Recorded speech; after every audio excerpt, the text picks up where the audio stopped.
प्रकाशित वाक्य उसका 12वां अध्याय और उसका पहला वचन कहता है कि फिर स्वर्ग में एक बड़ा चिन्ह दिखाई दिया, कौमा। और हम लोगों ने चिन्ह, और चिन्ह में भी एक बड़ा चिन्ह, कहने का मतलब वेरी इंपॉर्टेंट वाला। बहुत पुराने समय में 16 mm की फिल्म होती थी। मैं बहुत छोटा था, पर्दे पर बिल्कुल चौखट सा कुछ तस्वीर आती थी। उसके बाद 35 mm स्क्रीन आई और 70 mm स्क्रीन आई, और भी बड़े बड़े स्क्रीन्स होते हैं जो आउटडोर सिनेमा हॉल्स जिनको कहते हैं। लोग अपनी अपनी कारों में बैठकर ही वो फिल्म देख लेते हैं। ये कोई बड़ी तस्वीर नहीं, बड़े पर्दे पर दिखाई जाने वाली कोई फिल्म नहीं है। परमेश्वर हमसे पहले ही शब्द में, पहले ही वचन में कह दे रहा है कि यूहन्ना लिख ले कि ये चिन्ह है। और मुझे विश्वास है कि पिछली बार आप लोगों ने चिन्ह इस शब्द को समझ लिया है, सिंबल समझ लिया है। ये किसी और बात को दिखा रहा है, ये समझ लिया है। पर ये वचन जो शुरू हो रहा है वो आरंभ होता है किस शब्द से? फिर। मैं सारे क्रिटिसिज्म्स को ध्यान में रख करके आज सिर्फ फिर पर नहीं बोलूंगा। मैं कोशिश करूंगा कि कम से कम 6 वचन तो भी आज पूरा करूं, पर ये मैं फिर पर थोड़ा सा तो जरूर बोलूंगा। आपको मालूम है, परमेश्वर ने जब कहा है कि पवित्र शास्त्र का कोई सा भी शब्द, वहां पर एक डॉट का है। अगर आप हिब्रू शब्दों का गौर करें तो वहां पर वास्तव में योद शब्द का उपयोग किया गया है। वो सबसे छोटा सा चिन्ह है जो हिब्रू वर्णाक्षरों में होता है, यानी वो भी नहीं हटा सकते आप। वो छोटा सा टिम्ब वहां पर जो लगा है, डॉट डला है, वो भी नहीं हटा सकते। परमेश्वर का वचन इतना अद्भुत है, इतना पक्का है। Every word that is written is extremely necessary to be there. तो लिखा है फिर स्वर्ग में। फिर का मतलब होता है इसके बाद में स्वर्ग में एक बड़ा चिन्ह दिखाई दिया। तो वो क्या बात थी जिसके बाद में एक बड़ा चिन्ह दिखाई दिया? तो उसके लिए मुझको ऊपर वाला चैप्टर, ठीक है मैं चैप्टर नहीं, ऊपर वाला वचन पढ़ लेता हूं जो कि 11वें अध्याय का आखिरी वचन है। तब परमेश्वर का जो मंदिर स्वर्ग में है, ध्यान दीजिएगा, एक एक शब्द को ध्यान दीजिएगा। मंदिर जो स्वर्ग में है, आगे चल के हमको पता चलेगा वो क्या मंदिर है। वो वास्तव में हम लोगों के दिमाग में मंदिर का हो ना तो एक एक आकृति सामने आती है, एक सिविल इंजीनियर्ड कंस्ट्रक्शन सामने आता है, कैथेड्रल सामने आता है। तो ऐसी बातों को न लाइएगा।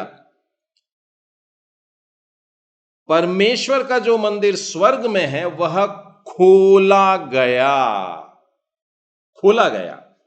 परमेश्वर का मंदिर जब खुल जाता है तो क्या होता है?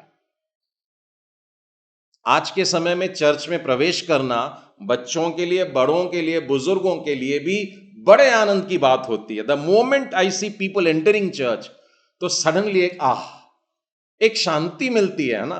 परमेश्वर के मंदिर में प्रवेश करने के लिए ऐसा लगता है जैसे हमारा सारा बोझ वो मेन गेट पर ही, जिस दरवाजे से हम चर्च के अंदर आते हैं, और जब चर्च के भीतर आते हैं तो मैं जानता हूं चाहे वो अन्य जाति लोग भी हो, वो चर्च के अंदर आकर के एक शांति की अनुभूति करते हैं, एक ऐसा एहसास करते हैं जो उनको और कहीं नहीं मिलता।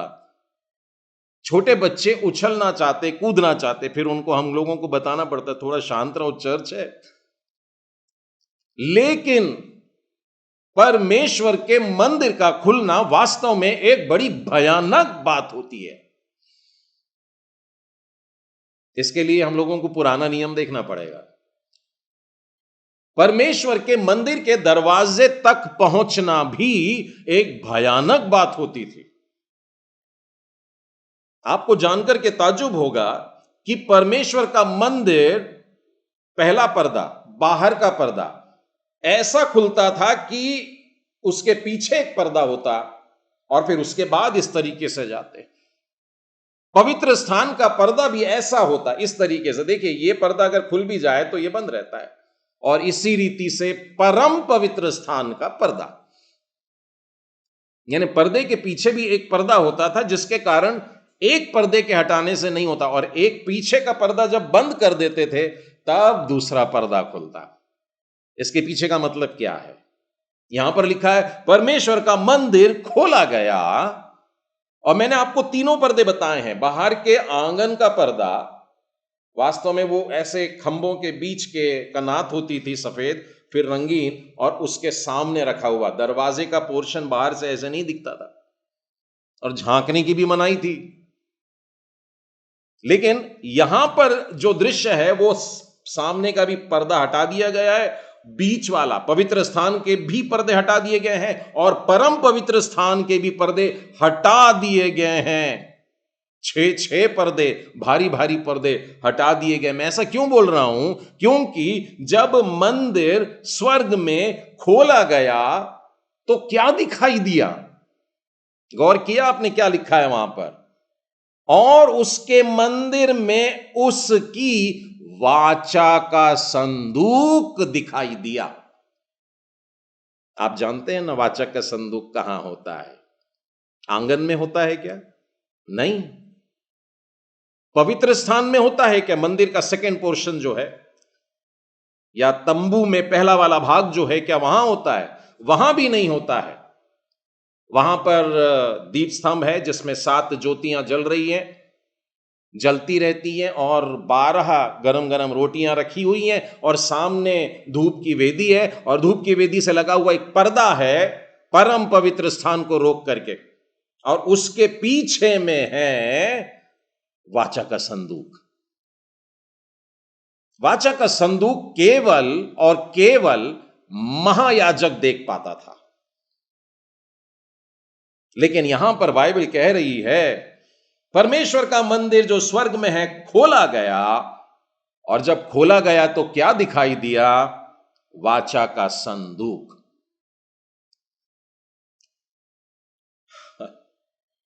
इसका मतलब परम पवित्र स्थान खोल दिया गया। परम पवित्र स्थान खोल दिया गया। यह बड़ी भयानक बात है, बहुत भयानक बात है। मैं आपको एक छोटा सा भाग बताऊंगा। आइए मेरे साथ खोलेंगे पहला शमूएल और उसका 6वां अध्याय। पहला शमूएल 6वां अध्याय।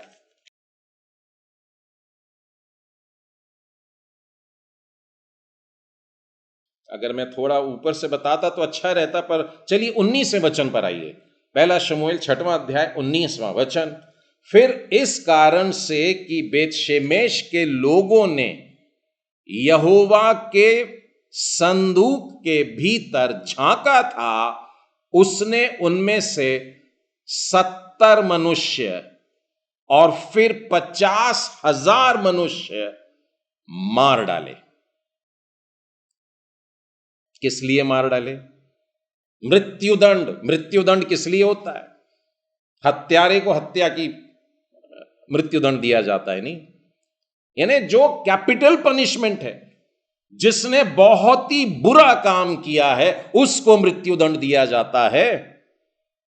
आप अंदाज लगाइए कि अभी 11वें अध्याय के आखिरी वचन में क्या हुआ था। तब कहीं जाकर के 12वें अध्याय की ग्रेविटी समझ में आएगी, क्योंकि लिखा है इसके बाद स्वर्ग में एक बड़ा चिन्ह दिखाई दिया। और किसके बाद है? तो मंदिर जब खोला गया था, और मंदिर जब खोला गया था तो वाचा का संदूक दिखाई दे दिया। हाय, साधारण मनुष्य अगर होंगे तो क्या करेंगे बताइए? अपने हाथों को ढांक लेंगे और झुक जाएंगे। मैं एलिया को देखता हूं कि जिस तरीके से अपने आप को छुपा लिया, ढांक लिया, हाय परमेश्वर की उपस्थिति। और इसी प्रकार से यशायाह ने, और इसी प्रकार से मूसा ने, और न जाने कितने सारे भविष्यवक्ता जब परमेश्वर की उपस्थिति का एहसास भी करते तो अपने आप को जमीन पर गिरा डालते थे, दंडवत कर देते थे, ऐसे जैसे कि उनके घुटनों के बीच में, अपने पांवों के बीच में अपने सिर को दबा देते थे। हाय, मैं जीवते परमेश्वर के दर्शन कैसे करूं? बाइबल हमसे कहती है जीवते परमेश्वर के हाथों में पड़ना भयानक बात है। मैंने तो आपको एक ही उदाहरण दिया है, यहां पर एक और देख लेते हैं। आपको यह वाली घटना याद होगी। वाचा का संदूक यरूशलेम को लाया जा रहा था। और जब वो वाचा का संदूक लाया जा रहा था तब नई गाड़ी थी और नया जोड़ी था बैल का, बड़ा बढ़िया सजाया हुआ था, दाऊद भी थे साथ में। और जब वे आ रहे थे तो एक खास स्थान पर ऐसा हुआ कि वहां शायद गड्ढा होगा या पत्थर होगा, और ठोकर लगने के कारण वो गाड़ी झुक गई या पलटने पर जैसी हो गई। और उस समय दाऊद का एक बड़ा प्यारा फ्रेंड था उज्जा, उसने देखा कि गाड़ी में से परमेश्वर का संदूक गिर रहा है या फिसल रहा है, और तुरंत उसने इस इच्छा से कि मैं इसको गिरने नहीं दूंगा। बहुत से लोगों को ना ये वाली बात पे बड़ा प्रश्न होता है कि ये तो अच्छा काम कर रहा था, पर मैं आपको बताना चाहता हूं वाचा का संदूक की बात चल रही है, ये बड़ी भयानक बात है। और उसने हाथ लगा करके उसको रोकने की कोशिश की, और आपको मालूम है क्या हुआ? ऑन द स्पॉट, वहीं की वहीं हट्टा कट्टा तगड़ा वाला व्यक्ति खत्म हो गया। परमेश्वर के नियमों का ठट्टा नहीं उड़ाते, परमेश्वर की व्यवस्था का, परमेश्वर के पवित्रता को खेल में नहीं लेने का है। यूहन्ना मेरे और आपके लिए मंदिर को खोल दे रहा है। हाय, हम मंदिर के भीतर परमेश्वर के पवित्रतम अति पवित्र स्थान को देख पा रहे हैं। हालेलुया नहीं बोलेंगे? हमने उस पवित्रतम स्थान को देख लिया, वाचा का संदूक भी देख लिया, हम मरे नहीं। ये हमारी धार्मिकता की तारीफ नहीं है, ये परमेश्वर की उस महाकरुणा का फल है कि हम मिट नहीं गए। विलाप गीत का वचन है, हम मिट नहीं गए। ये हमारी खूबी थोड़ी है, हमारी धार्मिकता, हमारी अच्छाई, हमारी पवित्रता बिल्कुल नहीं है। हम तो अभी भी मैले चिथड़े ही हैं। ये परमेश्वर की महाकरुणा का फल है कि हमने मंदिर के अंदर देख लिया। आपने पहले वाले उदाहरण में देखा था कितने लोग मरे वहां? 70 लोग पहले मरे और उसके बाद में 50,000 लोग और मर गए, सिर्फ इसलिए कि उन्होंने झांक लिया था। यह परमेश्वर का अत्यंत बहुत बड़ा, बहुत ही बड़ा वाला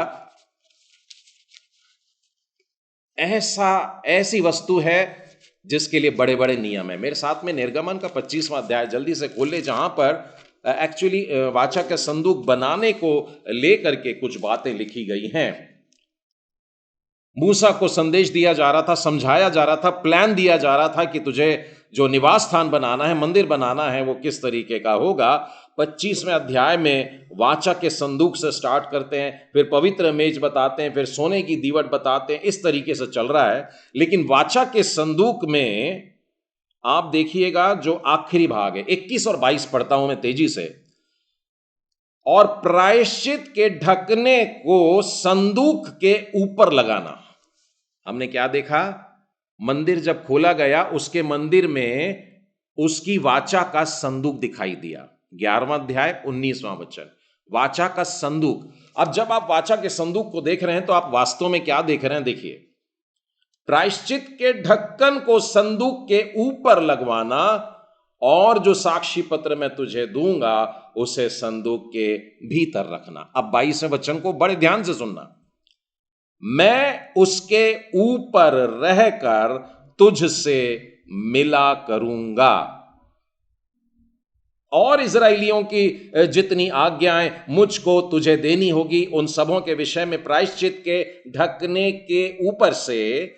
देखिए, वाचा का संदूक एक बॉक्स के समान है, और उसके ऊपर एक ढक्कन है, और उसके ढक्कन के ऊपर यहां पर एक स्वर्गदूत है, करूब है, और यहां पर भी है, और दोनों के पंख आपस में मिल रहे हैं, मानो उन्होंने पूरी रीति से ढांक दिया हो। मतलब एक और ढक्कन बन गया। एक तो चपटा सा ढक्कन है बॉक्स के ऊपर, लेकिन स्वर्गदूतों के पंखों का मानो इस प्रकार से डला है, और उन करूबों के बीच में से जो साक्षी पत्र के संदूक पर होंगे, मैं तुझसे वार्तालाप किया करूंगा। आप इसका मतलब समझे? जब आप वाचा के संदूक को देख रहे हैं तो मात्र एक डब्बा नहीं देख रहे हैं जिसके अंदर कुछ खास और बहुमूल्य और पवित्र चीजें रखी हुई है। परमेश्वर के वाचा की पटिया रखी हुई है, उसमें एक छड़ी रखी हुई है, उसमें एक बर्तन रखा हुआ है जिसमें मन्ना है। इस प्रकार की चीजें हैं, पर ये वाचा के संदूक के अंदर हैं। लेकिन ऊपर एक ढक्कन है, ढक्कन के ऊपर करूब है, और परमेश्वर कहता है ढक्कन के ऊपर और करूबों के बीच में, यानी यहां कहीं पर तो भी एक ग्लोरी है, एक उजाला है, एक महिमा है, और वो है परमेश्वर की उपस्थिति। ये बहुत महत्वपूर्ण बात है। पुराने नियम की इस बात को देखिए, जो आरंभ की बात थी वो अब प्रकाशित वाक्य में अंत तक चलती रहेगी। ये ध्यान रखना इसको, परमेश्वर की ये सारी बातों को जो उसने पहले से ही बता दिया था। मैं तुमसे इस स्थान से बात किया करूंगा। परमेश्वर अब अपने मंदिर को खोल दिया है। पहला, दूसरा, तीसरा, चौथा, पांचवा, छठवां पर्दा हट गया है। अब मंदिर जब खुला तो सीधा वाचा का संदूक दिखाई दे रहा है। वाचा के संदूक का ढक्कन भी दिखाई दे रहा है, उसके करूब भी दिखाई दे रहे हैं, और परमेश्वर जो उनके बीच से हमसे बात करता है। और यही कारण है अत्यंत पवित्र स्थान वो जहां परमेश्वर रहता, और बहुत अच्छा था कि उसको ढांक के रखा, क्योंकि अगर उसको ढांक के नहीं रखते तो सारे के सारे इजरायली मर जाते।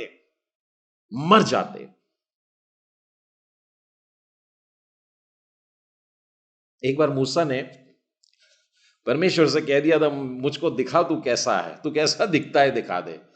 और आपको मालूम है परमेश्वर ने उससे क्या कहा? तू मेरा मुख नहीं देख पाएगा। यदि तू देख लेगा तो तू मर जाएगा। और परमेश्वर ने इस तरीके से कहा, फिर भी तू मेरा प्रिय है, मेरा प्रिय दास है, विश्वास योग्य दास है। मैं एक काम करता हूं, तू चट्टान की दरार में घुस के रह, और मैं यहां से जाऊंगा, और जब मैं निकलूंगा यहां से आगे तो देख लेना, तुझको मेरी पीठ दिख जाएगी। मूसा जैसा व्यक्ति जिसके लिए परमेश्वर कहता है मैं उसके साथ आमने सामने बात करता हूं, परमेश्वर ने उसको भी अपनी सूरत नहीं दिखाई। वो वाचा का संदूक दिखाई दिया,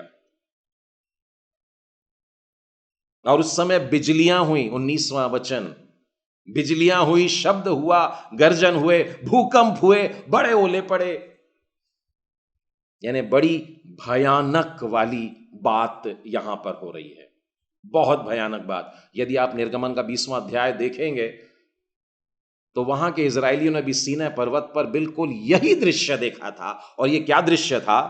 बिल्कुल यही शब्द है। उन्होंने बिजलियां देखी, उन्होंने शब्द सुना, उन्होंने गर्जन सुना, और भूकंप होते हुए देखा।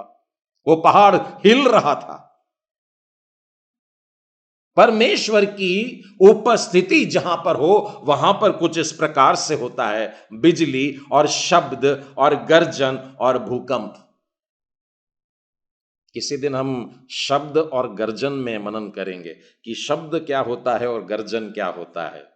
आज तो वास्तव में हम लोगों को 12वां अध्याय स्टार्ट करना है।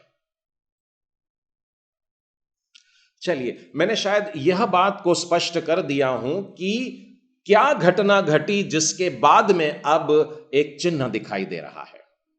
अब ध्यान रखिए कि यह चिन्ह जो दिखाई दे रहा है कहां पर दिखाई दे रहा है? स्वर्ग में। एक मिनट, अभी अभी तो हमने स्वर्ग में ही देखा था ना। हां, जब मैंने परमेश्वर के मंदिर की ओर देखा तो खोला गया था, और वो खुल जाने के बाद में मुझको क्या दिखाई दिया? परमेश्वर की उपस्थिति। और परमेश्वर की उपस्थिति का सबूत भी देखा, क्योंकि बिजलियां चमक रही थी, क्योंकि गर्जन हो रहे थे, क्योंकि शब्द हो रहे थे, और भूकंप हो रहा था। स्वर्ग में भूकंप। यूहन्ना ने सारी बातों का वर्णन बताया, और यह सब स्पष्ट लिखा, क्लियर लिखा, छुपा के नहीं लिखा। प्रकाशित वाक्य लोग कहते हैं बड़ी छुपी पुस्तक है, लेकिन अगर इसकी चाबी परमेश्वर से ले लेंगे हम तो एक एक ताले खुल जाते हैं। तो अब हमने देखा कि परमेश्वर के मंदिर में से परमेश्वर बोलने को तैयार है, मतलब परमेश्वर अब पूरी रीति से प्रकट हो रहा है। एक बार और वाचा का संदूक सबके लिए खोला गया था देखने के लिए। आपको याद है कब? प्रभु यीशु क्रिस्त जब क्रूस पर थे, जब उनके प्राण निकल रहे थे, या उसी क्षण जिस समय उनके प्राण निकले, जिस समय यीशु ने कहा कि हे पिता, मैं अपना आत्मा तेरे हाथों में सौंपता हूं, जिस घड़ी उनके देह से आत्मा निकल के पिता के पास में पहुंची, उसी क्षण मंदिर का पर्दा ऊपर से नीचे, आश्चर्यकर्म है, अद्भुत बात है, ऊपर से नीचे तक दो टुकड़े हो गए। वो वाला पर्दा जो परमेश्वर की उपस्थिति को प्रकट करता था, वो खुल गया। ये घटना मानो एक बार और हुई है। और उस दिन भी भूकंप हुआ था, उस दिन भी भूडौल हुआ था, उस दिन भी गर्जन थे, उस दिन भी शब्द थे। और इस घटना के बाद में यह बड़ा चिन्ह दिखाई दे रहा है। और यह बड़ा चिन्ह जो है, उस बड़े चिन्ह में एक स्त्री दिखाई दे रही है जो सूर्य को ओढ़े हुए थी और चंद्रमा उसके पांव तले था और उसके सिर पर 12 तारों का मुकुट था। यहां का एक एक शब्द मुझे रोक रहा है, पर मैं आपसे में से जो आधे लोग हैं जो चाहते हैं जल्दी करो यीशु आ जाएंगे, उनके लिए मैं कोशिश करूंगा जितनी जल्दी हो सके यहां से चलूं। परंतु आपके मन में एक पहला प्रश्न तो आ ही गया होगा कि यह स्त्री है कौन? यह स्त्री कौन है? देखिए, सूर्य को ओढ़े है, चांद भी उसके पांव तले है, 12 तारों का मुकुट है। दूसरा वचन तो यह भी बताता है कि वह गर्भवती हुई और चिल्लाती थी क्योंकि प्रसव की पीड़ा में थी। मेरे साथ आप खोलेंगे उत्पत्ति का 3रा अध्याय, और इस 3रे अध्याय में मुझको एक स्त्री नजर आ रही है। अभी वो गर्भवती नहीं है, परंतु पहले से बता दिया गया है कि जब तू गर्भवती होगी। 16वां वचन देखिए, उत्पत्ति का 3रा अध्याय और 16वां वचन, यहां पर लिखा है, फिर स्त्री से परमेश्वर ने कहा, मैं तेरी पीड़ा और तेरे गर्भवती होने के दुख को बहुत बढ़ाऊंगा। बढ़ाऊंगा बोले तो भी समझ में आता है, बढ़ा दिया, लेकिन लिखा है बहुत बढ़ाऊंगा। तू पीड़ित होकर बालक उत्पन्न करेगी और तेरी लालसा तेरे पति की ओर होगी और वो तुझ पर प्रभुता करेगा। तो आदम की जो पत्नी रही है, जिसे आदि माता कह के, पहली मदर इस संसार की, वो भी बेहद आशीषित, क्योंकि परमेश्वर के साथ साथ चलने वाले थे ये दोनों। मानो परमेश्वर की महिमा उनमें हो। जब तक कि फल नहीं खाया था उन्होंने जो वर्जित था, मानो परमेश्वर का तेज उनके साथ साथ चलता था, मानो सूर्य को ओढ़ करके चलती होगी। सारी बातों पर अधिकार, एक एक प्राणी का नाम उनके पति ने रखा था, सारी वस्तुओं पर अधिकार लेकर के। लेकिन परमेश्वर ने उससे कहा कि जब तू जन्म देने के लिए उस समय पे पहुंचेगी तो तेरी पीड़ा बहुत ज्यादा होगी, जिसे हम लेबर पेन कहते हैं, बालक जनने के समय, जच्चा की पीड़ा जिसको कहते हैं। और मेरे ख्याल से ग्रुप में जितने भी भाई लोग हैं, मैं भी उसमें शामिल हूं, इस दर्द का अंदाज नहीं लगा सकते कि संतान उत्पत्ति के समय जो पीड़ा एक स्त्री को होती है वो किस लेवल की होती है। मैंने कई बार देखा है कि डिलीवरी के बाद में लोग बच्चे की तरफ बहुत ध्यान देते हैं। बच्चा आ गया है, बच्चे को गोद में ले रहे हैं, और मां एक कोने में पड़ी है, बेचारी उदास है, रो रही है, दर्द से अभी निकली नहीं है। बाइबल भी कहती है वो उस बच्चे को देख करके अपना दर्द भूल जाती है। दर्द बहुत भयानक। मैंने तो कई बार लोगों को, बच्चे के पहले जन्मदिन पे लोग बड़ा प्रोग्राम रखते हैं, उस दिन बहुत सारे लोग आए और लोगों ने बच्चों को विश करने के साथ साथ मां को भी विश किया। और मैं सुन रहा था ध्यान से कि क्यों मां को विश करते हैं। तब बुजुर्गों ने बताया कि ये सिर्फ बच्चे का ही जन्म नहीं है, ये स्त्री जिसने उस बच्चे को जन्म दी वो भी मानो मर करके जिंदा हो गई है। वो मर जाती, वो दर्द इतना भयानक है, लेकिन उसमें से निकल करके आई है। आप अंदाज लगाइए कि ये जिस पीड़ा की बात कर रहा है वो प्रसव की पीड़ा बोल रहा है। ये सिर दुखना और पेट दुखना और हाथ और पैर का दर्द नहीं है, ये प्रसव की पीड़ा है। जब एक गर्भवती महिला जन्म देने के समय में जिस बात को महसूस करती है, जिस दर्द को महसूस करती है, वह दर्द के साथ में कंपेयर किया जा रहा है। और ये किस बात का कंपैरिजन है मैं थोड़ी देर में बताऊंगा आपको। चलिए, वो बालक जन्म लेती है और यदि हम आगे पढ़ें तो पता लगता है कि वो बेटा जनती है और लोहे का दंड उसके बेटे के पास में है। वो सब जातियों पे राज्य करेगा, बच्चा एकाएक परमेश्वर के पास में। तो ये सारी बातों से ऐसा लगता है कि आदम की पत्नी नहीं है। दूसरा ऑप्शन आता है। दूसरा ऑप्शन बताने से पहले मैं आपको एक दो तस्वीरें दिखाना चाहता हूं कि लोगों ने इस स्त्री को पहचानने में कैसी गलती कर दी है। मैं तस्वीर दिखाने की कोशिश करता हूं आप लोगों को। ये तस्वीर इस तरीके की है, लोगों ने चांद को एक बड़ा सा बता दिया। अब उसके हिसाब से अंदाज लगाइए कि वो स्त्री भी लगभग चांद की लंबाई की होगी, जो डायमीटर होगा चांद का वैसा दिख रहा है। और उस हिसाब से जो अजगर दिख रहा है, उसके सात मुंह वाला ड्रैगन दिख रहा है उड़ने वाला, वो सब देख करके ये दृश्य बड़ा भयानक लग रहा है। मैं फिर एक बार बताऊं आपको, ये बड़ा चिन्ह का ये मतलब नहीं है लेंथ और ब्रेथ में ऐसा कि उस दिन हम लोग आसमान को देखेंगे और एक भयानक सा हॉरर फिल्म दिखाने वाला है परमेश्वर। ऐसा नहीं है, ऐसा नहीं है। यहां पर लिखा है ये एक बड़ा चिन्ह दिखाई दे रहा है, एक सिंबल के रूप में लिया जा रहा है। दूसरी बात,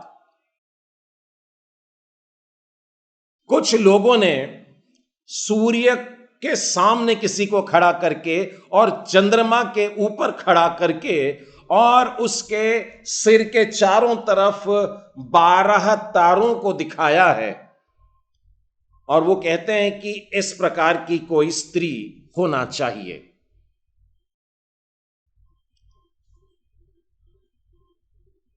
जो स्त्री की तस्वीर आपके सामने थी उसके नीचे जो मैंने वेबसाइट से उतारी है, वहां पर और विशेष करके एक खास मैसेज पर देखिए, आप किसी भी तस्वीर पर, किसी भी वीडियो पर कमेंट डाल सकते हैं।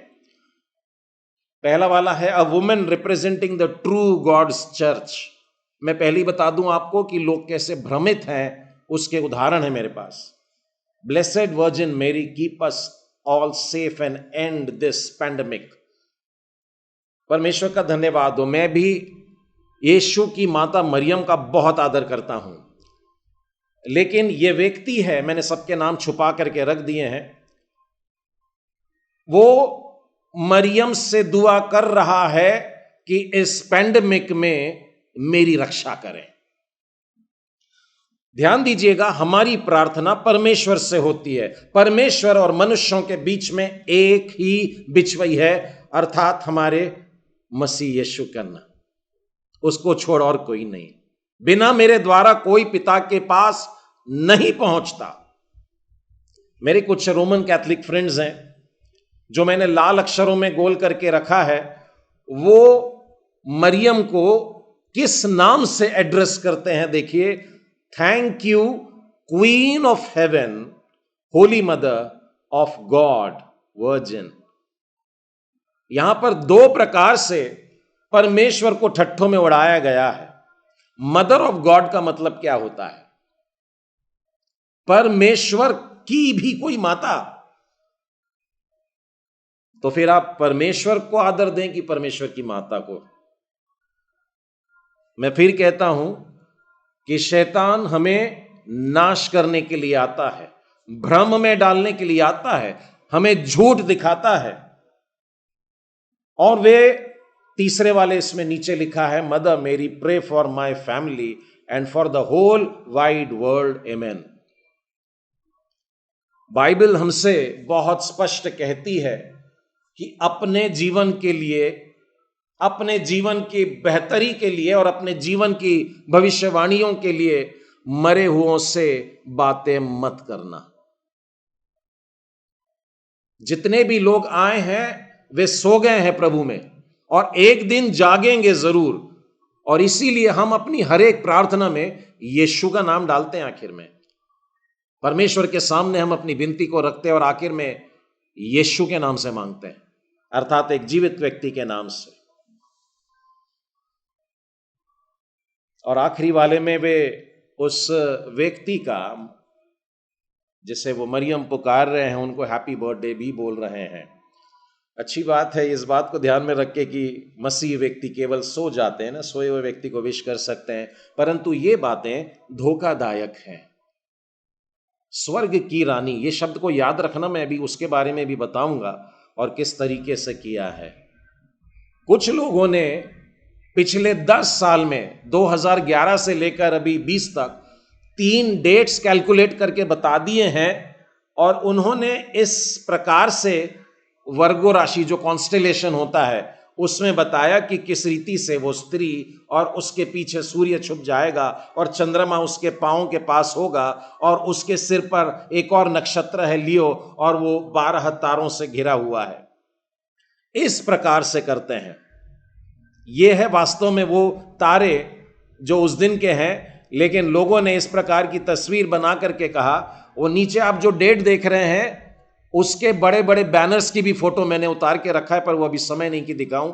सितंबर 23, 2017, और उसके नीचे ये भी लिखा था the last day begins today, यीशु का आगमन आज होने वाला है, वगैरह वगैरह। और सड़क के किनारे बड़े बड़े पोस्टर्स लगा लिए, और परमेश्वर को भी, लोगों को भी, अपने आप को भी सतावट और दुख देने लगे हैं, इस प्रकार से निराश करके। तो इन बातों में मनुष्य फंसता जा रहा है। तो इस रीति से लोगों ने अपने अपने घरों को भी सजा करके रखा है कि जिसके पांवों के नीचे और उसके पीछे चमकदार रोशनियां हैं और 12 तारे हैं और गोद में एक बच्चा है, इस प्रकार से। और तस्वीरें हैं, पर मैं बंद करता हूं।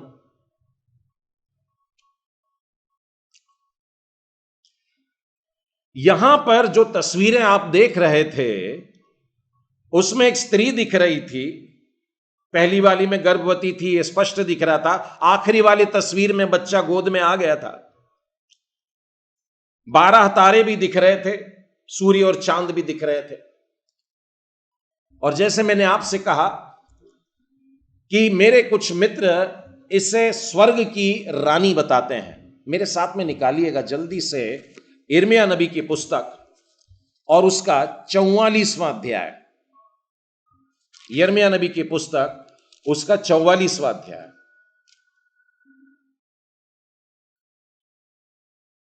परमेश्वर के लोगों के लिए संदेश है। दूसरा वचन कहता है, इज़राइल का परमेश्वर, सेनाओं का यहोवा यूं कहता है, जो विपत्ति मैं यरूशलेम और यहूदा के सब नगरों पर डाल चुका हूं। और उसके आगे इन बातों का वर्णन शुरू हो जाता है। 11वां वचन क्या कहता है? इस कारण इज़राइल का परमेश्वर, सेनाओं का यहोवा यों कहता है, देखो मैं तुम्हारे विरुद्ध होकर तुम्हारी हानि करूंगा ताकि सब यहूदियों का अंत कर दूं। परमेश्वर इतना क्रोधित हो गया है, और किस पर? अपने बच्चों पर, जिसको अपनी प्रजा बोलता है, जिसको अपने हाथों में लेकर चलता है, जिसको उसने छुड़ाया और 40 साल तक गोद में लेकर के रखा। 40 साल तक मरुस्थल में से उनको हाथों हाथ उठा करके लेकर के गया कि कोई जंगली जानवरों से मरा नहीं, कोई सांपों के डसने से मरा नहीं, कोई लाल समंदर में डूब के मरा नहीं, परंतु उनको परमेश्वर ने प्रॉमिस्ड लैंड की तरफ लेकर आया। लेकिन यिर्मयाह नबी के मुंह से वो कहला रहा है कि मैं तुम सबको नाश कर दूंगा। आपको मालूम है इनका पाप क्या था? इनका पाप था कि प्रकाशित वाक्य के 12वें अध्याय के पहले वचन में लिखे हुए स्त्री को इन्होंने नहीं पहचाना।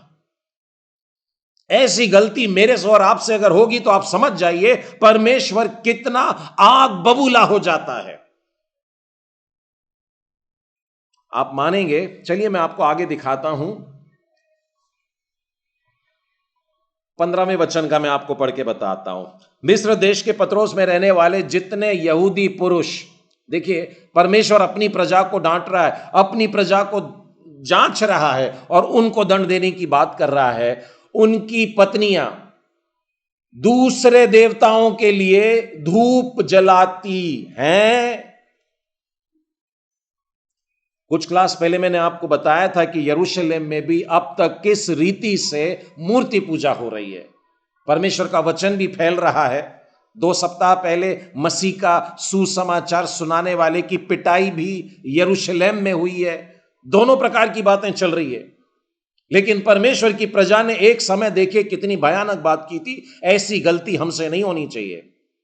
स्त्रियां जो हैं वहां की, वो दूसरे देवताओं की आराधना कर रही है। पति कौन है? यहूदी लोग हैं।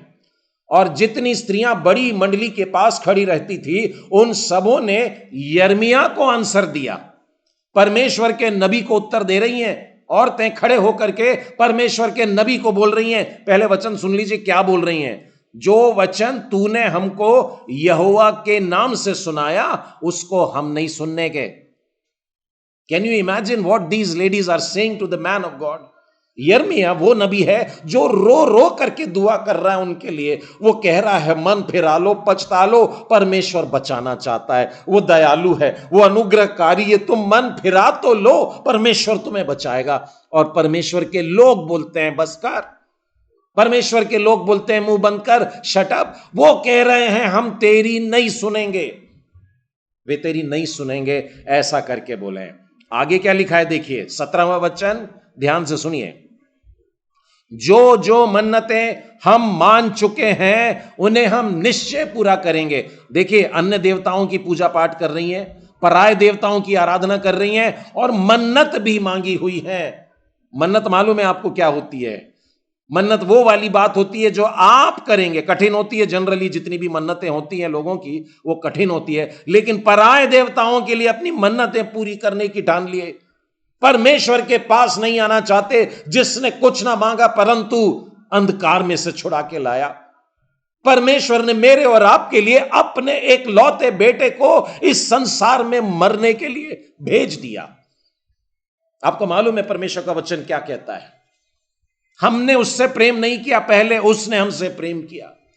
परमेश्वर अपने प्रेम की भलाई हम पर इस रीति से प्रकट करता है कि जब हम पापी ही थे, मसीह हमारे बदले मरा। So great his love. इतना प्यार करने के बाद भी हम अगर कहें कि हम तो दूसरे देवी और देवताओं की आराधना करेंगे। सुंदर सुंदर मूर्तियां होती हैं और बहुत से लोग देवी और देवताओं में उनको मां बोल जाते हैं।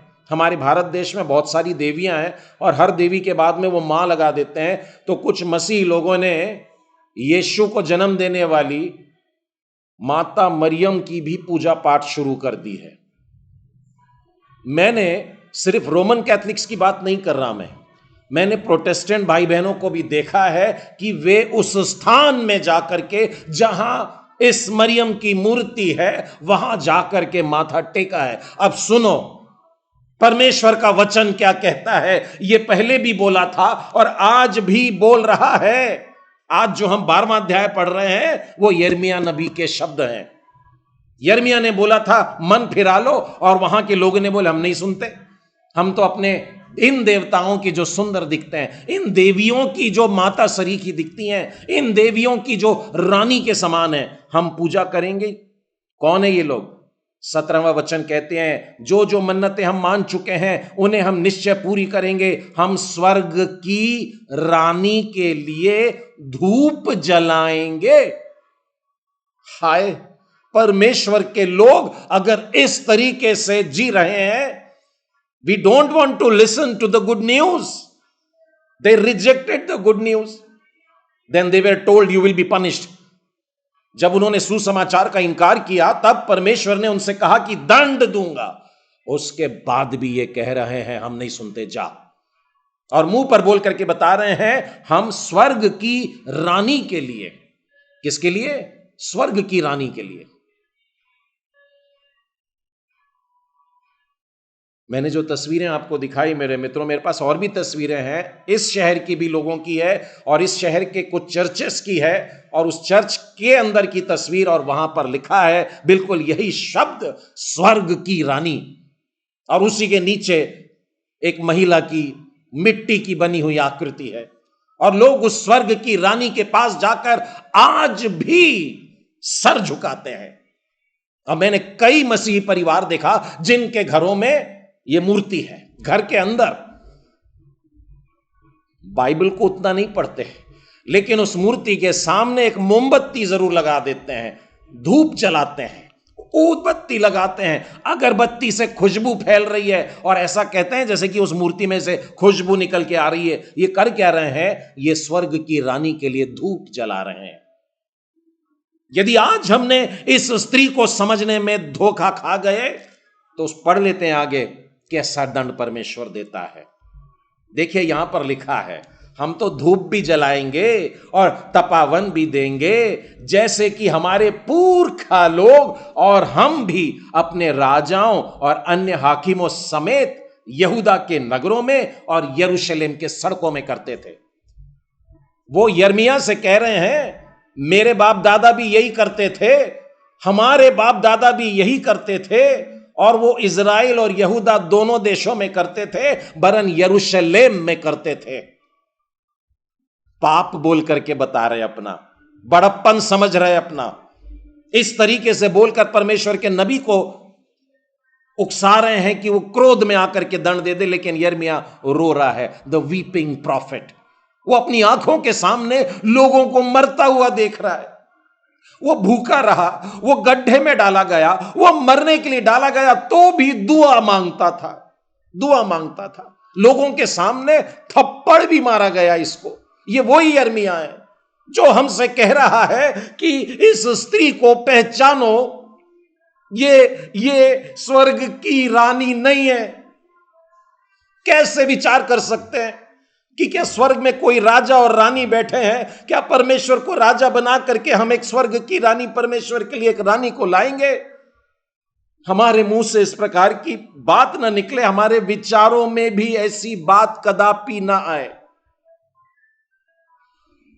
देखिए आगे क्या लिखा है, हमारे बाप दादा भी यही करते आ रहे थे, यहूदा में किए, यरूशलेम के सड़कों में भी करते थे, क्योंकि उस समय हम पेट भर के खाते थे और भले चंगे रहते थे, किसी विपत्ति में नहीं पड़ते थे। 18वां और 19वां भी पढ़ूंगा। परंतु जब से हमने स्वर्ग की रानी के लिए धूप जलाना और तपावन देना छोड़ दिया, तब से हमको सब वस्तुओं की घटी है। जब से हमने मूर्ति पूजा छोड़ दी, जब से स्वर्ग की रानी की आराधना नहीं करते हैं, तब से हमको ये मुसीबत होने लगी है। हम तलवार से और महंगी के द्वारा मिट चले हैं। स्त्रियों ने कहा जब हम स्वर्ग की रानी के लिए, देखिए तीसरी बार बोल रहे हैं, तीसरी बार बोल रहे हैं, अपने पाप को ऐसा ठोक के बोल रहे हैं, हम करेंगे। जब हम स्वर्ग की रानी के लिए धूप जलाती और चंद्राकार रोटियां बनाकर तपावन देती, तब अपने अपने पति के बिना जाने ऐसा नहीं करती थी। हमने अपने अपने हस्बैंड्स को बताया है, प्रॉफिट से बोल रही हैं, our husbands know it, they have allowed us, they have taken no objection. यानी मेरे इस मूर्ति पूजा में मेरा पति भी शामिल है। यदि घर में एक जन भी है, घर में अगर एक जन भी है जो मूर्ति पूजा में लगा है, जो स्वर्ग की रानी की मूर्ति की पूजा कर रहा है आज भी, तो पढ़िएगा परमेश्वर ने क्या कहा, तुम्हारा अंत कर दूंगा। तो मेरे प्रियो मैं बताना चाहता हूं, मरियम परमेश्वर की ओर से चुनी हुई एक कृपा पात्री थी।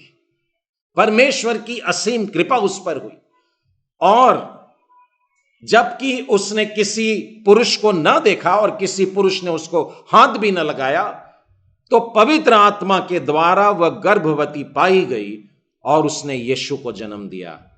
और इसलिए वो धन्य है, आदर के योग्य है, पूजा के योग्य नहीं, आराधना के योग्य नहीं। ध्यान रखिएगा इस बात को। आप परमेश्वर के बंदों का आदर करते हैं, आप इब्राहिम का आदर करते हैं, मूसा का आदर करते हैं, यशाया है, एलिया है, दानियल है, सारे नबियों का आदर करते हैं। आप मरियम का भी आदर करें, लेकिन मेहरबानी से यदि किसी भी तरह से आपके घर में अगर ऐसी कोई तस्वीर है जिससे कोई ठोकर खा सकता है, किसी ने बड़ा प्यारा कैलेंडर है करके फ्रेम भी कर दिया है, किसी ने उसके साथ में कोई ऐसा मनुष्य है जो यीशु के समान दिखता है, किसी ने यीशु की तस्वीर वास्तव में बनाई नहीं, पर उन्होंने दो की तस्वीर बना दी, यीशु की और उनके साथ में, और किसी के घर में वो शब्द स्वर्ग की रानी। तो आप समझ गए बाइबल में कहां लिखा है। 3 बार लोगों ने बताया और परमेश्वर ने 3 बार उनको डांट के भी कह दिया कि तुम्हारे इस पाप की सजा तुमको मैं मिटा करके दूंगा। तो इस बात को अपने मन से निकाल दीजिए। चलिए, ये भी नहीं है, यानी मरियम भी नहीं है वहां पर जो स्त्री हमको दिख रही है, तो अब क्या हो सकता है? कौन है फिर यह स्त्री? मेरे साथ में आइए उत्पत्ति के 37वें अध्याय में। आप समझ गए होंगे कि मैं किसके बारे में जिक्र कर रहा हूं। यहां पर एक बच्चा है जो सपने देखता है ना, सपने देखता भी है और सपनों का अर्थ भी बताता है। 37वां अध्याय 5वें वचन में लिखा, यूसुफ ने एक स्वप्न देखा। 6वें वचन में बोलता है, जो स्वप्न मैंने देखा है उसे सुनो। परमेश्वर का धन्यवाद हो कि वो स्वप्नों के द्वारा भी बात करता है, और आज के समय में भी यह दान है, अंत के दिनों के समय भी यह दान है। वरन परमेश्वर कहता है मैं उंडेलूंगा। उंडेलने का मतलब है सबको दूंगा। जितने लोग ऐसे हाथ करते हैं, नम्रता से परमेश्वर के सामने नम्र हो जाते हैं, दीन हो जाते हैं, उनके बर्तन भरे जाते हैं। लेकिन जो कहते हैं कि हमारे बर्तन भरे हैं, यानी ऐसा हाथ है या ऐसा है, उनके बर्तन नहीं भर पाते। तो होता यह है कि परमेश्वर ने तो सब पर उंडेल दिया।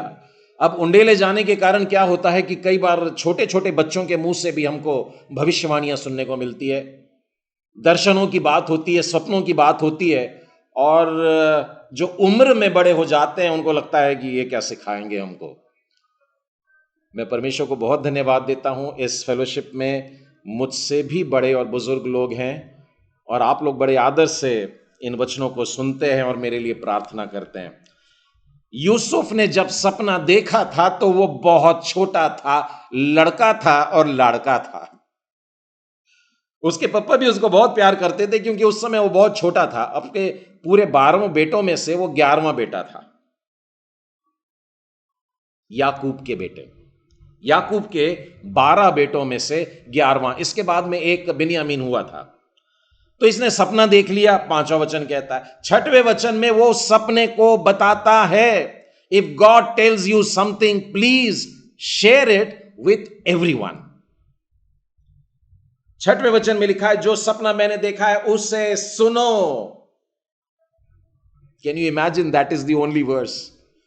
6वें वचन में केवल इतना ही लिखा हुआ है कि जो स्वप्न मैंने देखा है उसे सुनो। It's very important. 7वां वचन, सपने का वर्णन शुरू होता है। हम लोग खेत में पूले बांध रहे हो, मैंने क्या देखा, मेरा पूला उठकर खड़ा हो गया और तब पूलों के साथ में और भी पूले हैं, चारों तरफ से घेर लिए और फिर वो झुकते हैं उसके तरफ। भाई लोग तो वैसे ही परेशान हो गए। लेकिन अगर आप ये देखें तो ऐसा लगता है कि भाइयों ने उसके सामने दंडवत किया है। लेकिन अब 9वें वचन में देखो क्या लिखा है, फिर उसने एक और स्वप्न देखा और अपने भाइयों से उसका भी वर्णन यूं करता है, सुनो मैंने एक और सपना देखा है। 1 मोर, एक और सपना देखा है, वो भी बताना चाहता हूं। और अब की बार केवल 12 नहीं है परंतु 2 एंट्री और आ गई है। और अब सूर्य भी आ गया और चंद्रमा भी आ गया है। मैंने एक स्वप्न देखा है और वो ये है कि सूर्य और चंद्रमा और 11 तारे मुझे दंडवत कर रहे हैं। ये कौन लोग हैं? याकूब। याकूब कौन है? परमेश्वर ने जिसका नाम बदल दिया। क्यों बदल दिया? क्योंकि याकूब का मतलब होता है धोखा देने वाला, अड़ंगा मारने वाला। लेकिन आपको वो घटना याद है जिसके बाद में परमेश्वर ने उसको एक आशीष दी। उसने पकड़ लिया, मैं नहीं छोड़ूंगा प्रभु जी तुझे, तू मुझको आशीष दे। वो बहुत पीड़ा में था, वो बहुत तकलीफ में था, लेकिन उसने बोला मुझे तू आशीष दे दे। और उसको आशीष क्या मिली मालूम है? उसको मिली, ठीक है आज से तेरा नाम याकूब नहीं इज़राइल होगा। आज से तेरा नाम इज़राइल होगा। आज जिसको हम देश के रूप में देखते हैं, इज़राइल देश के रूप में, और ये देश आगे चल के बंट भी जाता है। सुलेमान के बाद रहोबियाम राजा जब उसका बेटा बनता है, वो बड़े बुजुर्गों का मशवरा नहीं लेता है। इज़राइल एक टुकड़ा, यहूदा एक टुकड़ा, इस तरीके से 12 गोत्र बट जाते हैं। लेकिन ये कुल मिलाकर परमेश्वर की वो प्रजाति, जब परमेश्वर ने पहली बार यह शब्द बोला कि मैं तुझे आशीष देता हूं, इज़राइल को यह आशीष मिली। अब ये इज़राइल क्या हो गया? Now he comprises of, this family comprises of एक सूर्य है, एक चंद्रमा है। ये पप्पा मम्मा को हम देख रहे हैं यहां पे, याकूब है, राहेल है और उसके पूरे 12 बेटे, और इनसे मिलकर के तैयार हो रहा है इज़राइल का राष्ट्र। परमेश्वर द्वारा कही हुई भविष्यवाणियां और उसके वचन और व्यवस्था और इनाम और स्वर्ग का राज्य, ये जब बोला गया तो परमेश्वर ने वास्तव में 2 तरीके से बोला है। एक तो है इज़राइल का राष्ट्र, या यो कहिए उसकी अपनी प्रजा, लेकिन इसके साथ साथ दूसरों के लिए भी बड़ी आशीष है। मेरी और भी भेड़ें हैं जिनका मेरी भेड़शाला में लाना मुझे जरूरी है। मेरी और भी भेड़ें, मतलब ये तो है इज़राइल, मेरा देश, मेरी प्रजा, मेरे लोग, लेकिन और भी हैं जिनको मैं इंडिया से ला रहा हूं, ऑस्ट्रेलिया से ला रहा हूं, यूएस से ला रहा हूं, ब्रिटेन से ला रहा, रशिया से ला रहा, पाकिस्तान से ला रहा, हर देशों से मैं अपनी अपनी भेड़ों को जमा कर रहा हूं। यानी जिससे आप अपने अपोस्टल्स क्रीड जब कहते हैं, प्रेरितों का विश्वास जब आप बोलते हैं, तो वहां पर एक वाक्य आप बोलते हैं, यूनिवर्सल चर्च, प्रचलित पवित्र विश्वव्यापी कलीसिया। आप विश्वास करते हैं और जब जब आराधना करते हैं तो आप इस शब्द को बोलते हैं।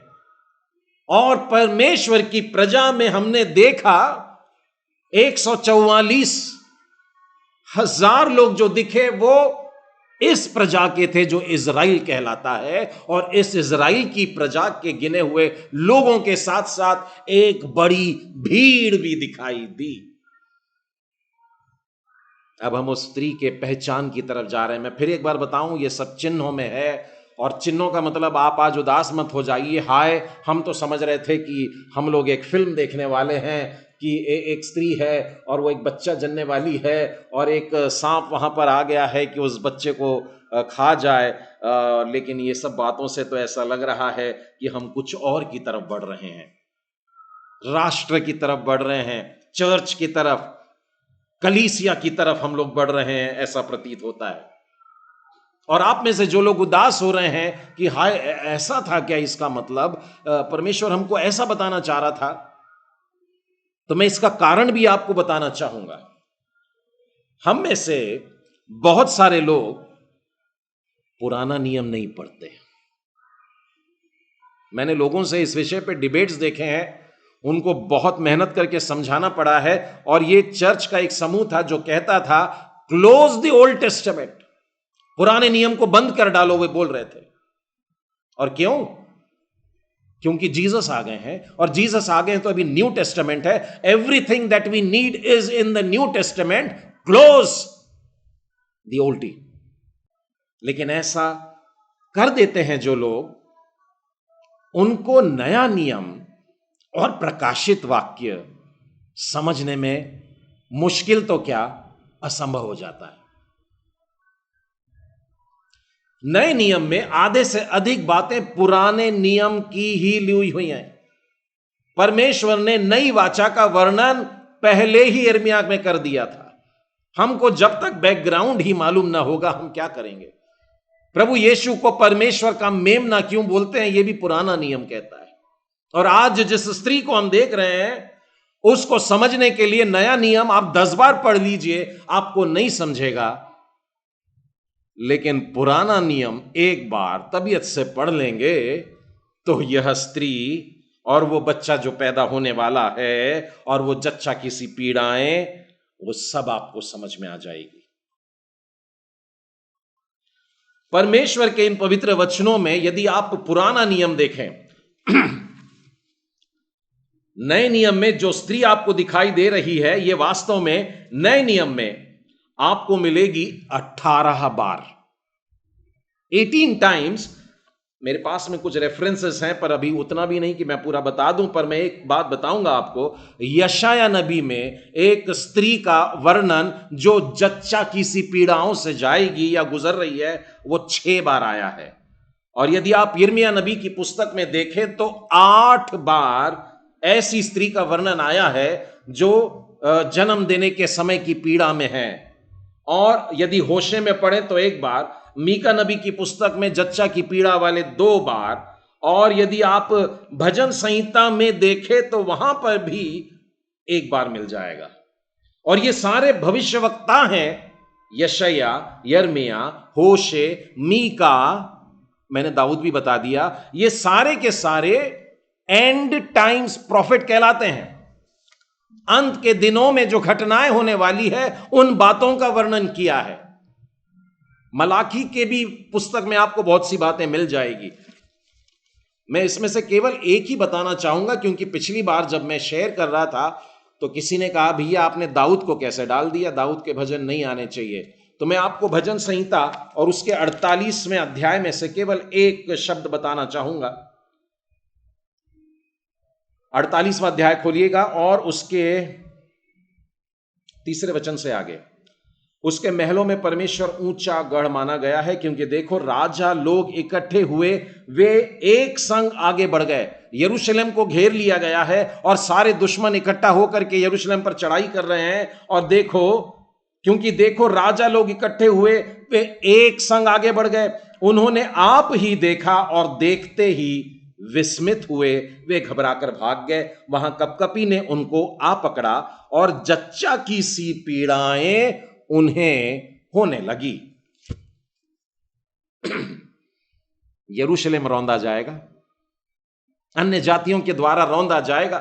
यरूशलेम को एक बार फिर से घेर लिया जाएगा और एक समय आएगा कि वो फिर एक बार भयानक विपत्ति में रहेगा। लेकिन परमेश्वर वहां से भी एक अद्भुत तरीके से छुड़ाने वाला है। वहां पर भी जच्चा की सी पीड़ाएं चल रही है। 18 बार पुराने नियम में मिल रहा है, लेकिन नए नियम में इस बात को समझने के लिए हमको रोशनी नजर नहीं आएगी। आप बाइबल में पढ़िए 18 बार अंत के दिनों में क्या होने वाला है, इसी बात को प्रकट कर रहा है। जब जब अंत के दिनों का वर्णन करने के लिए पुराने नियम के भविष्यवक्ताओं ने कुछ वर्णन करना चाहा, तब जच्चा की सी पीड़ाओं में की बात किया है। कहा है उसने कि जिस तरीके से किसी स्त्री को जन्म देते समय बिलखा देने वाला, तड़पा देने वाला, जिससे जान ही निकलने पर आ रही है, ऐसा भयानक दर्द होगा।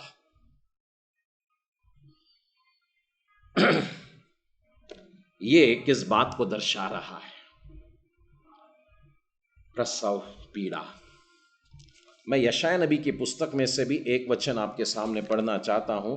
यशायाह नबी की पुस्तक, उसका 26वां अध्याय और उसके 17वें वचन। जैसे गर्भवती स्त्री जनने के समय ऐंठती और पीड़ा के कारण चिल्ला उठती, हम लोग भी हे यहोवा तेरे सामने वैसे ही हो गए हैं।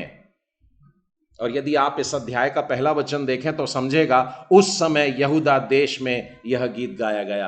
परमेश्वर के लोग भी कह रहे हैं कि हम जच्चा वाली पीड़ाओं को सह रहे हैं प्रभु जी, एक भयानक समय आएगा। लेकिन आप अगर आगे पढ़ेंगे तो लास्ट डेज का वर्णन है। 19वें वचन में देखिए क्या लिखा है, तेरे मरे हुए लोग जिंदा हो जाएंगे, मुर्दे उठ खड़े हो जाएंगे। हे मिट्टी के बसने वालों, जागो और जय जयकार करो, क्योंकि तेरी ओस ज्योति से उत्पन्न होगी और पृथ्वी मुर्दों को लौटा देगी। हम लोगों को लग रहा था सिर्फ प्रकाशित वाक्य में ही प्रभु यीशु के आने के बारे में लिखा है, मत्ती के 24वें अध्याय में लिखा है, लूका में लिखा हुआ है, लेकिन पुराने नियम में अंत के दिनों का ज्यादा स्पष्ट वर्णन है और यह बता रहा है कि किस तरह से भयानक समय एक आने वाला है। मैं तेजी से गलातियों की पुस्तक और उसके 3 अध्याय और उसके 16वें वचन में से पढ़ रहा हूं। अतः प्रतिज्ञाएं अब्राहम को और उसके वंश को दी गई। वह यह नहीं कहता वंशों को जैसे बहुतों के विषय में कहा गया, पर जैसा एक के विषय में कि तेरे वंश को, और वह मसीह है। अब मैं उत्पन्न होने वाले बच्चे की तरफ भी चला जाता हूं। आपको याद होगा कि परमेश्वर ने अब्राम को एक आशीष दिया था, जो गलातियों का 3 अध्याय और 16वें वचन में याद किया गया है।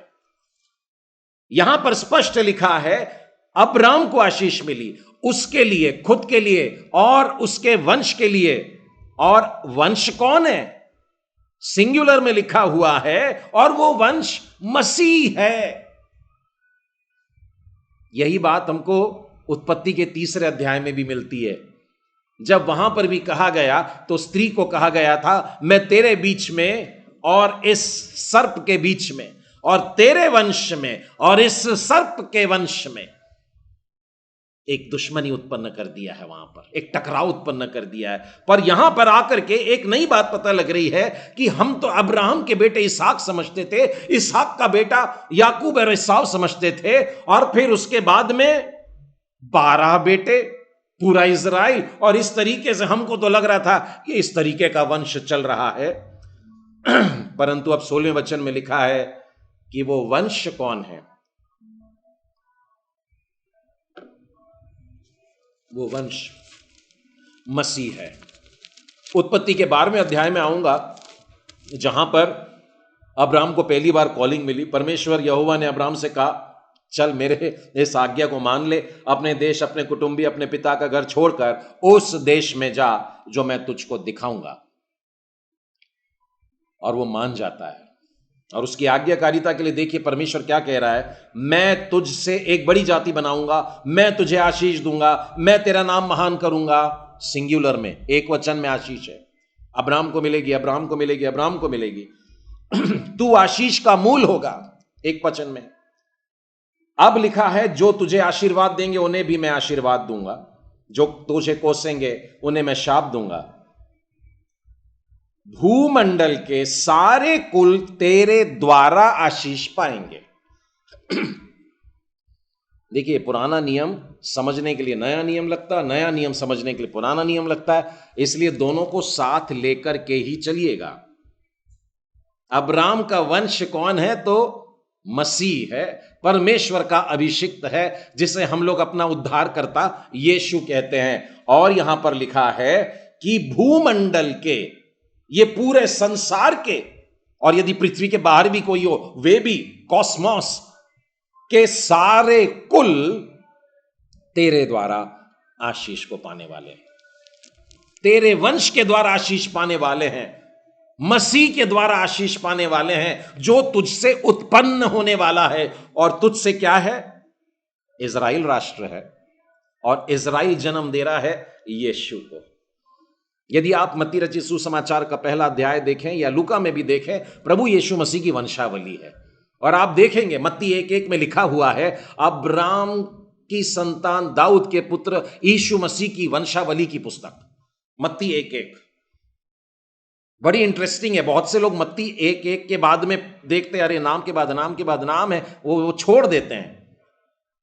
पर सीबीसी में छोटे छोटे बच्चों ने इस पूरी वंशावली को याद कर लिया है। वे आदम से लेकर प्रभु यीशु तक हर एक का नाम ले लेकर के बोल के बता देते हैं, क्योंकि इट इज वेरी इंपॉर्टेंट।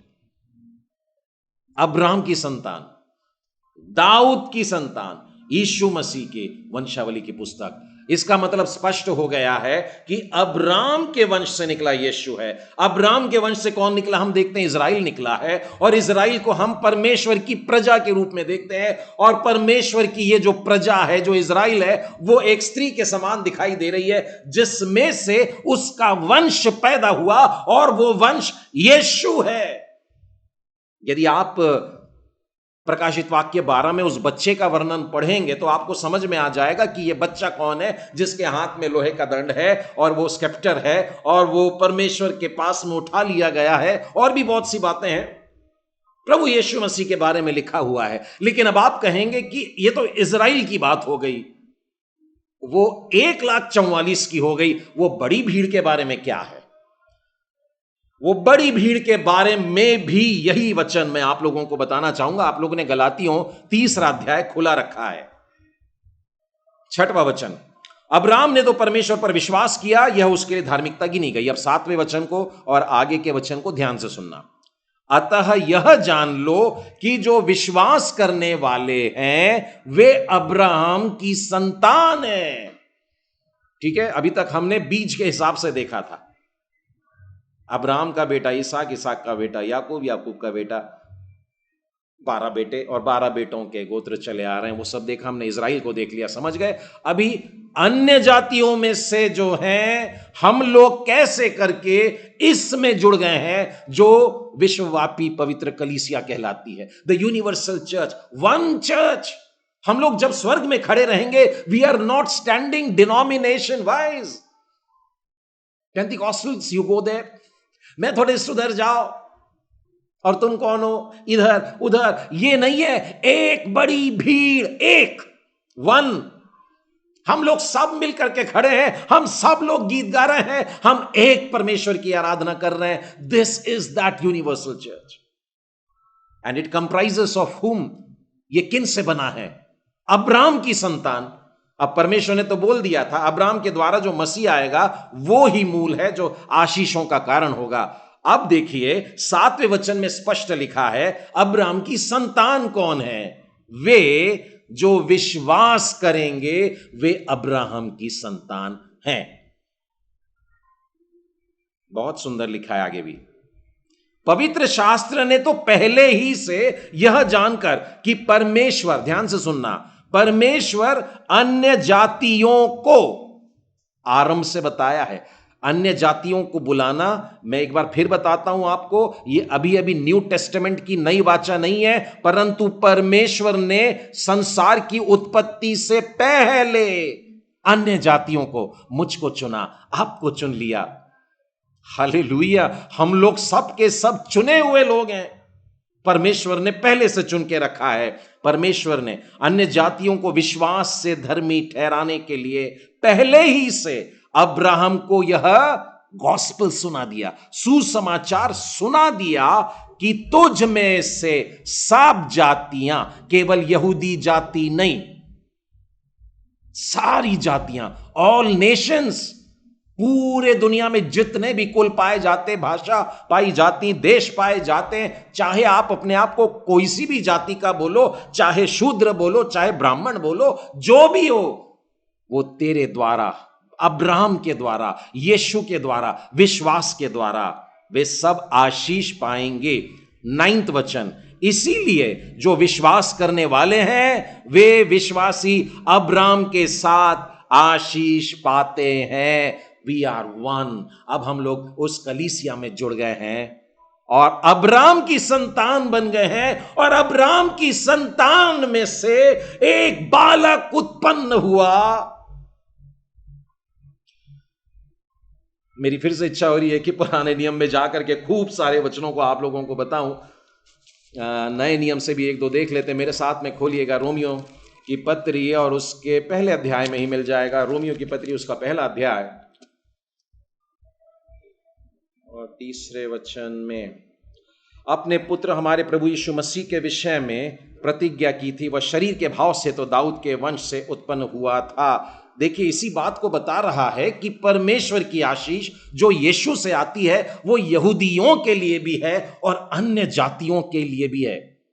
रोमियों के आरंभ के अध्याय आप पढ़िएगा, मूर्ति पूजकों की बातों को लिखा हुआ है, किस तरीके से परमेश्वर को जानने वाले भी भटक गए हैं, लेकिन उनके लिए भी दरवाजा खुला रखा है यीशु में, यहूदियों के लिए भी, अन्य जातियों के लिए भी। और परमेश्वर के इस एक स्थान में आकर के हम लोग जमा हो जाते हैं। मेरे साथ में पुराने नियम की आखिरी पुस्तक निकालिएगा, मलाकी की पुस्तक, उसका 4था अध्याय, और उसके देखिए लास्ट डेज के बारे में लिखा हुआ है। पहला वचन, क्योंकि देखो वो धधकते भट्टे का सा दिन आता है जब सब अभिमानी और सब दुराचारी लोग अनाज की खूंटी बन जाएंगे। उस आने वाले दिन में वे ऐसे भस्म हो जाएंगे कि उनका पता तक न रहेगा। सेनाओं के यहोवा का यही वचन है।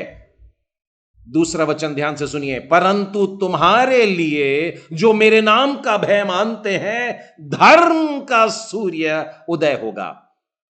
यदि मैंने इसे धर्म बोला तो आपकी समझ में नहीं आएगा, ओरिजिनल शब्द है धार्मिकता। परंतु तुम्हारे लिए जो मेरे नाम का भय मानते हैं, परमेश्वर यहोवा बोल रहा है, जो मेरे नाम का भय मानते हैं तुम्हारे लिए धार्मिकता का सूर्य, ध्यान रखिएगा, धार्मिकता का सूर्य उदय होगा और उसकी किरणों के द्वारा तुम चंगे हो जाओगे।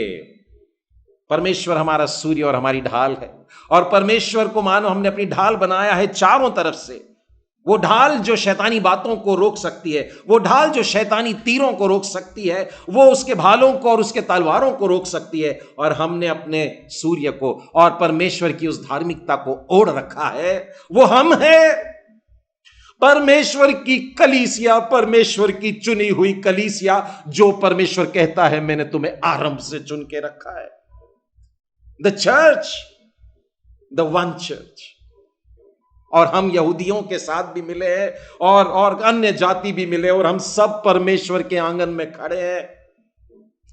वो तस्वीर जो दिखाई दे रही है, अब उसमें एक दर्दनाक बात बताता हूं। इस बात का आनंद आपको तो बहुत हो गया कि मैं ही हूं वहां पर उस तस्वीर में, लेकिन जच्चा की सी पीड़ाएं हैं। मैंने बहुत से मसीह लोगों को देखा है जो ये प्रार्थना करते हैं, प्रभु जी ये सतावट के दिन आने के पहले मेरे को उठा लेना।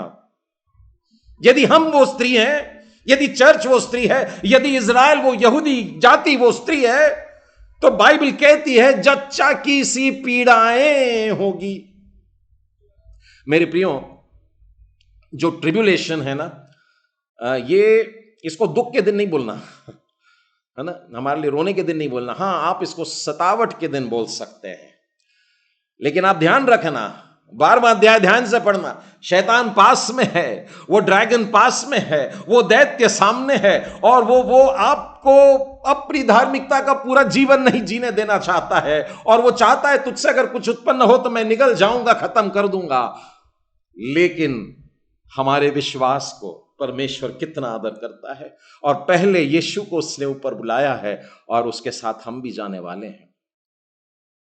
लेकिन जच्चा की सी पीड़ाओं के बाद यदि हम इस तस्वीर में शामिल अपने आप को देख रहे हैं, 12वां अध्याय, यदि हम उस चर्च में शामिल है, उस कलीसिया में शामिल है जो उठा ली जाने वाली है, तो उसके लिए भी लिखा है कि वो चिल्ला रही है, वो गर्भवती है और प्रसव की पीड़ा में है। आखिरी के 2-3 मिनट लेना चाहूंगा।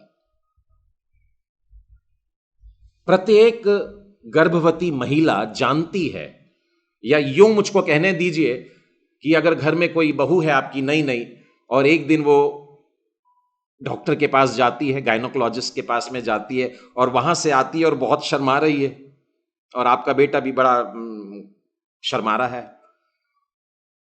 तो आप बड़े लोग जो हैं, घर के बुजुर्ग लोग हैं, आप पूछते हैं डॉक्टर ने क्या बोला? तो बहू ने धीरे से बस ऐसा बोल दी, नहीं बता पा रही है, पर बहुत खुश है, अंदर से बहुत खुश है। आप याद करिए, आपने नेक्स्ट क्वेश्चन क्या पूछा? आपने अगला प्रश्न पूछा, डॉक्टर ने क्या डेट बताई है? मैंने बहुत सारे लोगों को देखा है और बताया है, लोगों से सुना है, कि जब भी ऐसा पता लगता है कि घर की बहू या आस पड़ोस में भी कोई खुशखबरी आने वाली है, तो पहला प्रश्न होता है कब होने वाला है। और डॉक्टर कैलकुलेट करके आसपास का बराबर उस दिन का डेट भी बता देता है। सिमिलरली, बिल्कुल उसी तरह से मैं और आप इस गर्भवती स्त्री के समान जानते हैं कि वो दिन है, वो दिन है और वो दिन आ रहा है और बड़ी तेजी से आ रहा है। वो दिन के आसपास समय आ गया, पहुंच गए हम लोग कि अभी प्रसव पीड़ा होने लगेगी, अभी जच्चा किसी पीड़ा बस आरंभ होने लगेगी। इट विल हैपन सून। और ये सतावट के समय के लिए अपने आप को हम तैयार रखेंगे। हम अन्य जातियों को और वो रौंदने वाले लोगों से और उस अजगर का, उस सर्प का, उस ड्रैगन का सामना करने के लिए, क्योंकि हमने भी यीशु की तरह परमेश्वर की वचन की तलवार को अपने हाथ में ले रखी है। परमेश्वर का वचन कह रहा है अब भी वध होने वालों की संख्याएं पूरी नहीं हुई है, इसीलिए परमेश्वर रुका हुआ है। यदि हम वास्तव में प्रार्थना करते हैं कि प्रभु यीशु जल्दी आ, तो आप वास्तव में कह रहे हैं प्रभु जी वध होने वालों की संख्याएं कंप्लीट कर। तो परमेश्वर पूछ रहा है क्या तू तैयार है? Are you ready to become one of those martyrs जिनकी संख्या एक बार पूरी हो जाएगी? The moment it is done, परमेश्वर कहता है मैं आ जाऊंगा। ये जच्चा की सी पीड़ा होगी, लेकिन एक बात गारंटी है, जब ये पीड़ा का समय क्लाइमैक्स पर आता है और संतान उत्पन्न होता है, तो वो मां अपने सारे दर्द को भूलकर आनंद मनाती है। मेरे लिए और आपके लिए, इस्राएल के लिए, यहूदियों के लिए, अन्य जातियों में से जो लोग अब्राहम की संतान बन चुके हैं, परमेश्वर की महान योजना के अनुसार हम सब परमेश्वर के आंगन में रहेंगे। लेकिन उस दिन के लिए तैयार रहें। सतावट शुरू होने पर है, हो गई है, मैं कहूंगा तैयार रहिए। परमेश्वर के वचन को थाम करके रहिए, पकड़ के रखिए, कस के पकड़िए, और वो सर्प कुछ नहीं कर पाएगा।